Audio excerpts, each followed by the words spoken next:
नमस्कार, हरियाणा डायरी में आप सभी का स्वागत है। मैं हूं आपके साथ लेखिका सिन्हा और हरियाणा डायरी में आज बताएंगे हरियाणा के मुख्यमंत्री नायब सिंह सैनी ने कहा क्या सरकार की हर नीति के केंद्र में युवा है। उन्होंने दावा किया कि केंद्र और राज्य सरकार ने बीते एक दशक में युवाओं के लिए वो कर दिखाया जो पहले की सरकारें दशकों में भी नहीं कर पाई। देखिए हमारी ये खास रिपोर्ट।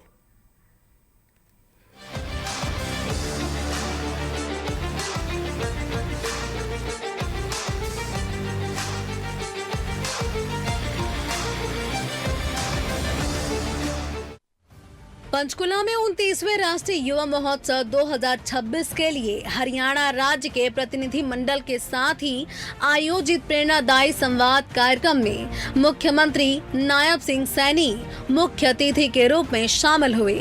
इस मौके पर युवा अधिकारिता एवं उद्यमिता राज्य मंत्री गौरव गौतम भी मौजूद रहे।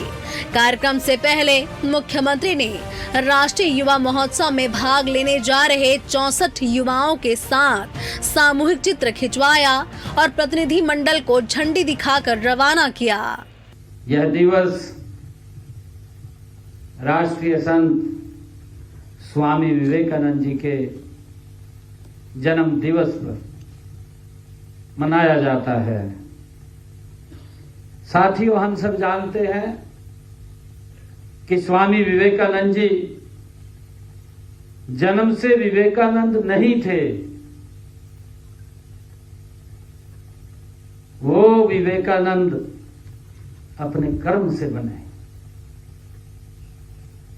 उनका नाम नरेंद्र था, हम सब जानते हैं।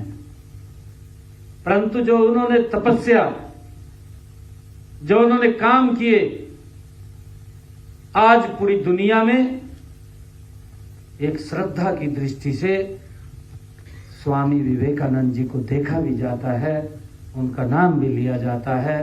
वो अपने कर्म से इतने ऊंचे बने हैं। उन्होंने कहा कि राष्ट्रीय युवा दिवस स्वामी विवेकानंद की जयंती पर मनाया जाता है, जो अपने विचारों और कर्मों से सच्चे अर्थों में युवा थे।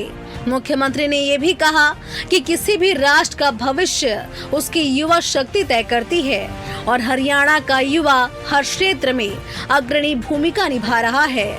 साथियों, आप प्रदेश की शक्ति हैं, आप प्रदेश की ताकत हैं, जिसमें हम विकसित भारत और विकसित हरियाणा का सपना देख रहे हैं।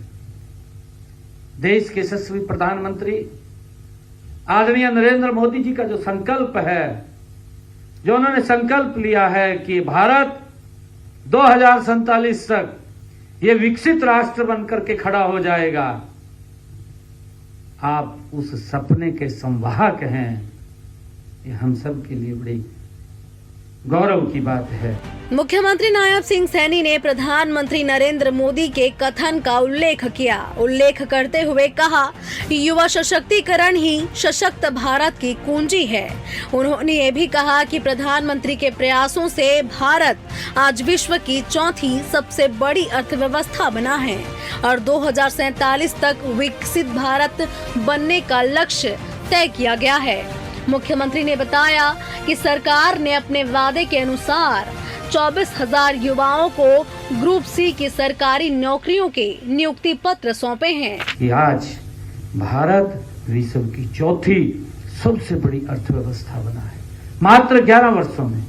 हम सब जानते हैं, आदरणीय प्रधानमंत्री जी ने संकल्प लिया और उन्होंने कहा, अब आप ये भी जानते हैं, आपको इस बारे में भी मालूम है कि जब 2014 में आदरणीय मोदी जी को इस देश का जिम्मेवारी एक प्रधान सेवक के रूप में भारत के लोगों ने दी, उस समय हमारी अर्थव्यवस्था विश्व के अंदर 12-13वें स्थान के ऊपर डगमगा रही थी। परंतु देखते देखते यही प्रधानमंत्री जी का संकल्प था। उन्होंने संकल्प लिया कि हम भारत की, दुनिया की, भारत तीसरी आर्थिक शक्ति बनेगा। ये संकल्प आदरणीय प्रधानमंत्री जी ने दिया और देखते ही देखते ये भारत दुनिया की चौथी अर्थव्यवस्था के रूप में मजबूती से आकर के खड़ा हो गया है। ये हम सब के लिए बड़े गर्व की बात है। मुख्यमंत्री नायब सिंह सैनी ने कहा कि सरकार ने हरियाणा कौशल रोजगार निगम से जुड़े युवाओं के भविष्य को सुरक्षित करने के लिए कानून बनाया है, जिससे उन्हें नियमित कर्मचारियों जैसे लाभ मिलेंगे। डंकी रूट से विदेश जाने के मामलों पर चिंता जताते हुए उन्होंने बताया कि अवैध एजेंडों पर रोक लगाने के लिए नया कानून लागू किया गया है। उन्होंने कहा कि सरकार चाहती है कि युवा विदेश जाएं, लेकिन सम्मान और सुरक्षा के साथ। इसी दिशा में अब तक 1,14,000 युवाओं को कौशल प्रशिक्षण दिया जा चुका है। Bureau report, TV 24 news, Haryana. और हरियाणा डायरी में फिलहाल इतना ही। बने रहिए टीवी 24 के साथ। नमस्कार।